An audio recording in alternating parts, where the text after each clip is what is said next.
So let's bring in here some of our guests for today, the economists who have called for this review. Peter Tulip, Chief Economist of the Centre for Independent Studies, but formerly an economist for both the Reserve Bank and the US Federal Reserve. And also Warren Hogan, independent economist and formerly Chief Economist with the ANZ and Principal Advisor to Australia's Treasury. Peter, can I start with you if that's okay? You wrote papers. You are part of the group of economists that called for this review. Are you pleased with what you've seen today? We're delighted, Ross. It's broad, it's deep, they've got good people and a good mix of people. So it ticks all the right boxes. Okay, so Warren, what about you? Is it going to actually change the way in which business, in which really the community at large understand the way in which interest rate decisions are being made in this country? Well, it may. It remains to be seen. I'm sure there'll be a lot of coverage of this. I think the terms of reference are very good. I think they're, as Peter said, broad and relevant. I think, though, that the fact that they've gone with 3 leads rather than just one, I think it's a shame that they chose 3 sort of public policy academic economists and didn't include a banker in that, because after all, it is a central bank. And if you're going to have 3 people on it, I would have thought a senior Australian banker would have had a lot of value to add. Okay, just one thing, Peter. Can I ask you, do you think that the Reserve Bank Board and the Governor actually wanted this review? They've certainly come out and welcomed it today, but initially, do you believe they wanted it? I suspect they did not. I thought that they were doing a great job and they were filled with self-congratulation and didn't see a need for external review. They're not saying that publicly, they're welcoming it, but that's not the RBA culture. The RBA tends to resist external engagement, and this is very engaging externally. Well, one of the big issues that's going to come out of this review is quite clearly going to be all about inflation targeting, just where that inflation targeting should sit. Now, inflation targeting in Australia right now is between 2% and 3%. We know that. So let's go to the Governor who gave a speech today and really let's hear from him about what he thinks the inflation targeting could be or should be in the future. In most other countries that have under-reviewed their inflation targeting arrangement, they've come to the conclusion that a flexible inflation target centred somewhere around the 2% mark is the best we can do. I don't want to prejudge the conclusions of the review, but I think that general conclusion that flexible medium-term inflation targeting is the right monetary policy framework, I think that's a pretty robust conclusion. If the review panel come to a different conclusion, we'd have to assess that and discuss it with the government at the time. But my view is that flexible inflation targeting, while it has some limitations, is the best monetary policy set of arrangements for Australia, and we'll look at how best to implement flexible medium-term inflation targeting.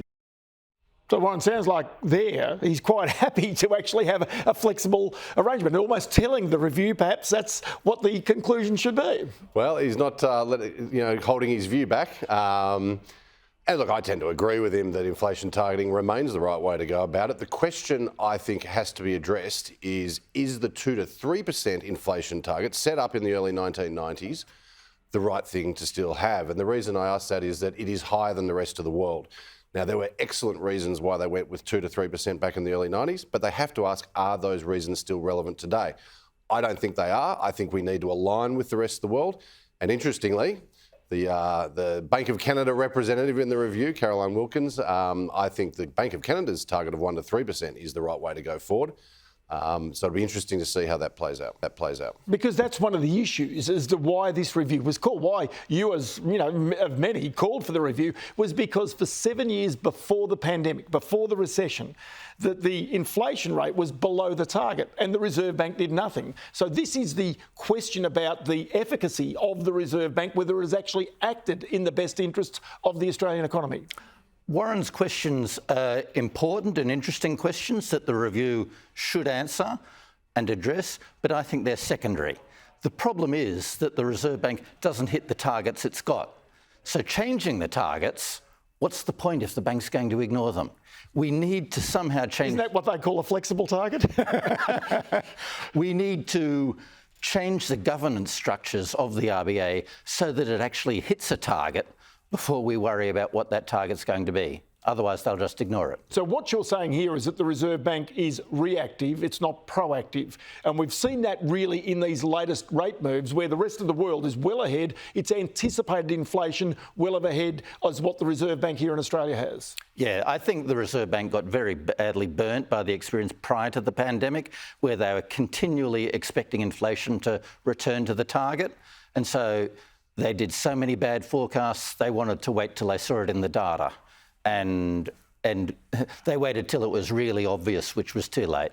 All right, one other issue that's going to be really important is going to be the issue of where the neutral interest rate is, the cash rate. Now, you know, we know that, say, for example, in New Zealand last week, they indicated that now they believe their rate at 2.5% is contractionary. It's actually starting to slow its economy. Here, yesterday, they weren't so certain as to where the neutral rate was. Well, today, the Reserve Bank governor came out and gave a pretty big hint as to where he thinks the neutral rate for our cash rate is.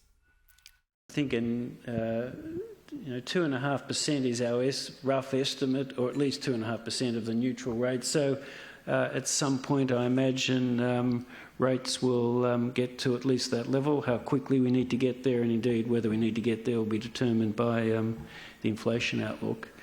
So a couple of things, Warren. 2.5% he thinks is the neutral rate. They want to get there fairly quickly. That's giving a pretty big tip as to where interest rates are going in the very short term. I think that's right. I think he's told us that he wants to get it to 2.5 quick smart. I think quick smart means by the end of the year. So that's interesting. But I actually think this issue, this debate about the neutral rate, is one that should always be had. And I think the Reserve Bank Board should be publishing their estimate of the neutral rate, broadly speaking. Is it between 2 and 3?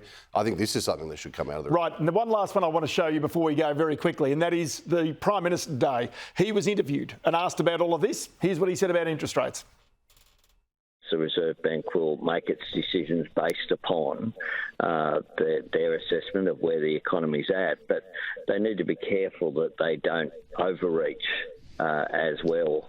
Of course, the Reserve Bank declared a while ago, and they've conceded the error, that interest rates would stay at the extraordinarily low levels where they were for a period of years up to 2024, and that hasn't been the case.